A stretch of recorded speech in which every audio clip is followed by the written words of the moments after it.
Aujourd'hui, je vais parler d'un film d'horreur dont j'avais besoin de parler. euh, dont j'avais besoin de parler. On dirait que je parle à un psy. Non, je vais parler d'un film d'horreur dont je devais parler il y a longtemps sur ma chaîne. Je devais en parler il y a longtemps sur ma chaîne, je devais faire la vidéo de ce film il y a longtemps parce que je l'avais vu. Je l'avais vu plusieurs fois, je l'ai vu plusieurs fois. C'est un film d'horreur que j'adore. Vraiment un film d'horreur que je trouve sublime. Je le trouve sublime dans les détails, je le trouve sublime dans l'histoire, je le trouve sublime dans les acteurs, je le trouve sublime. En fait, ce film, je trouve que c'est un hommage. Je trouve que ce film, c'est un hommage à la période gothique de l'art architectural. Je trouve que c'est un film d'horreur, hein. C'est un film d'horreur, mais c'est un film d'horreur. Ce que j'aime bien, c'est que c'est un film d'horreur romancé. C'est un film d'horreur romancé, psychologique, et comme je le dis maintenant, je trouve que c'est un hommage à la période gothique et vraiment à la période nécro-gothique. Je trouve que c'est un hommage à cette période-là. Euh, Parce qu'il y a la période nécro-romancienne et bien d'autres périodes nécro. Voilà. Et c'est un hommage. Je trouve que ce film est un hommage à la période nécro-gothique architecturale. Vraiment, je trouve que ce film est génial. C'est l'histoire de Edith Cushing, une écrivaine. C'est l'histoire de Edith Cushing, une écrivaine qui vit avec son père, Tyler Cushing, et ils vivent à New York. Ils vivent dans l'ancien New York en 1900, je ne sais plus combien, en 1900 et des paillettes. En 1900 et des paillettes, ils vivent à New York et Edith Cushing elle écrit un roman. Donc elle écrit un roman, un texte. Elle a écrit un texte, un roman qui doit partir pour Londres, justement. Et son texte parle justement de fantômes. Mais comme elle le dit dans le film, les fantômes ne sont qu'une métaphore. Les fantômes ne sont qu'une métaphore dans le texte qu'elle a écrit, dans l'ouvrage qu'elle a écrit, ce ne sont qu'une métaphore. Et le héros dont elle parle dans son ouvrage n'est pas une métaphore, mais plus la personne que, la personne que les personnes qui vont lire cet ouvrage doivent suivre, et c'est eux-mêmes qui doivent un peu tracer son parcours et imaginer ce qu'il va faire. Par exemple, la fin, c'est une fin ouverte, et ils doivent imaginer si ce sera une fin heureuse ou non. Euh, donc, cet ouvrage qui doit partir pour New York, cet ouvrage qui doit partir pour Londres, justement, eh bien, interpelle un Sir Thomas Sharp, donc un très étrange personnage du film qui s'appelle Sir Thomas Sharp. Et ça l'interpelle parce que chez lui, il raconte que les fantômes ne sont pas pris à la légère et que les histoires de fantômes, les fantômes en eux-mêmes, l'ont toujours fasciné. Alors, Edith Cushing, la jeune Edith Cushing, se retrouve séparée et déchirée entre l'amour qu'elle porte à son médecin Alan McMichael et l'amour qu'elle va porter de suite à cette étrange personne, Sir Thomas Sharp. Sauf qu'elle va se retrouver elle va se retrouver dans une flopée familiale de mélange de plein de choses. Et vraiment, ce film, c'est un film que j'aime beaucoup parce qu'il est vraiment très nourri. C'est un film qui est très nourri et elle va se retrouver entre les mains de Edith Cushing. Edith Cushing va se retrouver entre les mains de Sir Thomas Sharp et sa sœur qui s'appelle Lucille Sharp. Et donc, elle va se retrouver entre leurs mains, deux, et découvrir un terrible secret qui va peut-être la nuire. Et elle va devoir se sauver d'un château étrange dans lequel les carrières Sharp du plus pur argile rouge, d'un argile rouge qui est recueilli dans les terres de cet endroit, eh bien, elle va découvrir plein de choses. Et ce film est absolument, je trouve qu'il est nourri de plein de manières différentes. Plein de manières différentes. Il est nourri par ses anti-héros et il est nourri par ses héros. Il est nourri par la croissance de l'histoire. Il est nourri par la croissance de l'histoire, par l'évolution de l'histoire. Il est nourri par les décors, par l'endroit où ça se passe. Il y a vraiment quelque chose qui se passe dans ce film. Et chaque chose qui se passe dans ce film, chaque chose qui se passe dans ce film succède à une deuxième chose qui va se passer. Et chaque deuxième chose qui va se passer, et chaque seconde chose qui va se passer, succède à une autre chose qui va se passer. Et en fait, on ne laisse jamais la place à un vide. On ne laisse jamais la place à un vide dans le film d'horreur Crimson Peak. Et il y a toujours quelque chose qui succède l'autre chose, qui succède l'autre chose, qui succède l'autre chose, et ça ne laisse jamais la place à un vide. C'est pas étouffant, c'est un film qui a été produit par Guillermo del Toro, donc c'est quand même un réalisateur qui a été récompensé de 4 Oscars. C'est quand même un réalisateur qui a été récompensé de 4 Oscars et qui récemment sur Netflix a sorti une série dans laquelle lui-même interprète le personnage principal de sa propre série. C'est le cabinet des étranges, je sais plus comment il s'appelle, mais vous tapez sur Netflix le cabinet des étranges histoires ou je sais pas quoi. Et c'est quelque chose qui a été réalisé par lui et justement il joue l'un des personnages principaux.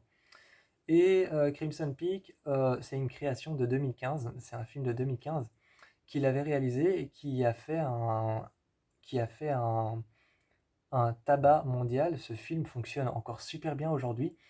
Ce film fonctionne encore super bien aujourd'hui. Il a vraiment quelque chose de très particulier. Je vais pas m'attarder sur une critique qui dure 10 minutes et qui dure des plombes parce que ce film est tellement particulier. Ce film est tellement particulier et a tellement un univers propre à lui-même que, que je vais pas m'étaler sur le film.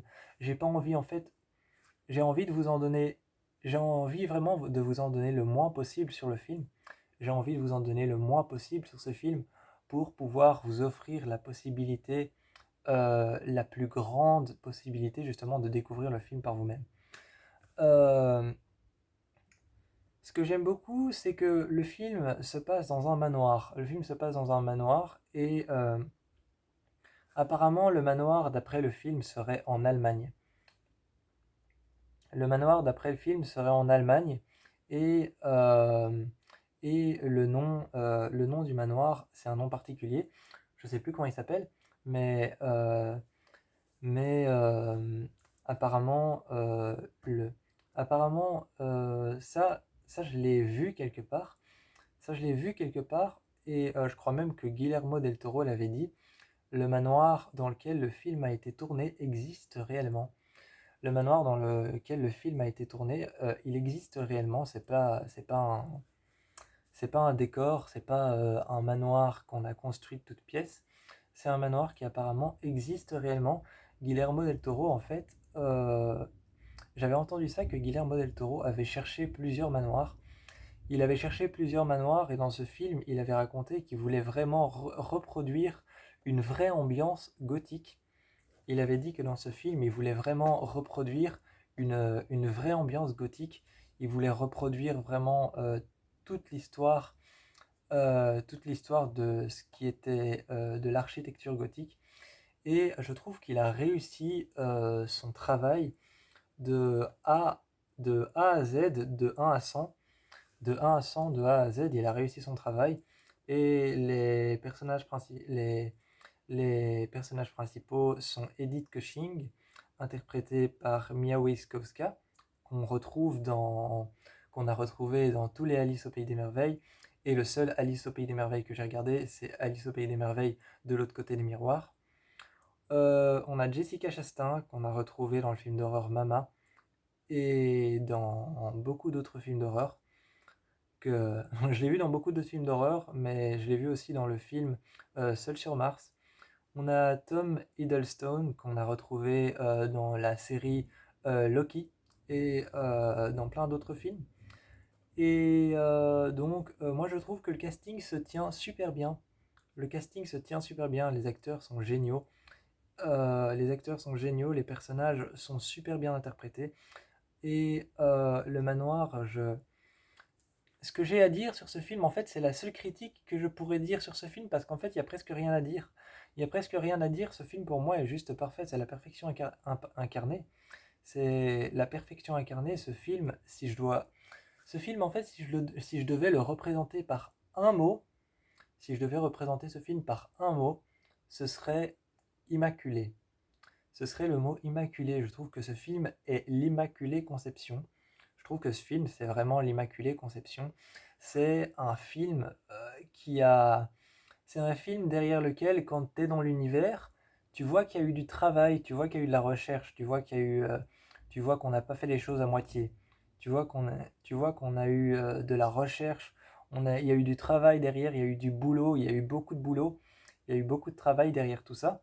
Et donc, vraiment, ce que j'aime beaucoup dans ce film, surtout, c'est l'idée de l'ambiance horrifique avec cette terre rouge carmin qui ressort, qui ressort de la propriété, qui ressort de la terre et qui apparaît finalement sur la neige. Et alors, tu as l'impression finalement à la fin du film, tu as l'impression finalement que le manoir est entouré de sang. Mais c'est juste de l'argile rouge en fait. C'est juste de l'argile rouge et c'est super bien pensé parce que tu as l'impression en fait que le manoir entier dans le film est reposé sur du sang, mais il repose seulement sur des carrières d'argile rouge. Donc tu as l'impression à la fin du film que le manoir est entouré d'une énorme flaque de sang qui fait la taille de toutes les terres. Et c'est aussi ce que j'aime bien avec le jeu de l'affiche aussi, sur lesquels on voit que la robe. C'est ce que j'aime bien aussi avec le jeu de l'affiche sur lesquels on voit que sa robe est en fait teintée de rouge en dessous. Donc on dirait que sa robe est teintée de sang. Et il y a un petit passage dans le film tout à la fin où justement, parce que Crimson Peak, tout au début du film, il y a le fantôme de, il y a le fantôme de la mère de Edith Cushing qui apparaît quand elle est toute jeune et qui lui dit: Mon enfant, quand l'heure sera venue, prends garde à Crimson Peak. Et donc tu sais pas ce que c'est Crimson Peak. Et à la fin du film, justement, il y a un petit. Il y a un court passage, une courte scène entre Sir Thomas Sharp et Edith Cushing quand ils sont mariés où il lui dit les hommes partent à l'aube, récupérer certaines choses, les hommes partent à l'aube, et je vais partir avec les hommes, et vous comprendrez pourquoi est-ce qu'on appelle cet endroit Crimson Peak. Et il explique que la terre ressort, et il explique que la terre ressort, que l'argile rouge ressort de la terre et teinte la neige d'un rouge intense, d'un rouge carmin et qu'on appelle cet endroit Crimson Peak, et justement que la couleur de cette argile rouge est appelée Crimson Peak. Donc, en fait, le nom Crimson Peak, le nom du film, il ne faut pas chercher, c'est simplement expliqué dans le film, c'est un nom totalement fictif. C'est un nom qui est totalement fictif. En fait, Crimson Peak, c'est simplement le nom de l'argile. D'ailleurs, pour ceux qui ne le savent pas, j'ai découvert ça sur Internet. En fait, j'ai découvert ça sur Internet parce que je me demandais pourquoi de l'argile rouge en fait. En fait, je me demandais pourquoi de l'argile rouge.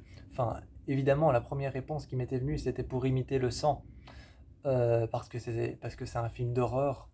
C'est un film d'horreur et c'est un film d'horreur romancé. Donc, j'étais en train de me dire pourquoi l'argile rouge, pour imiter le sang, bien sûr. Mais j'étais aussi en train de me dire de l'argile rouge, pourquoi et cette couleur, pourquoi est-ce que Guillermo del Toro a appelé sa couleur Crimson Peak. Ensuite, j'ai été taper sur internet les différents noms de teintes de rouge et j'ai vu qu'il y a une teinte de rouge particulière qui arrive après le carmin qui s'appelle le rouge crimson. Donc voilà. Donc voilà, il y a une teinte particulière de rouge qui s'appelle le rouge crimson, donc comme Crimson Peak. Et moi, je vous fais plein de bisous parce que j'ai presque plus rien à dire sur le film. Il est juste trop parfait.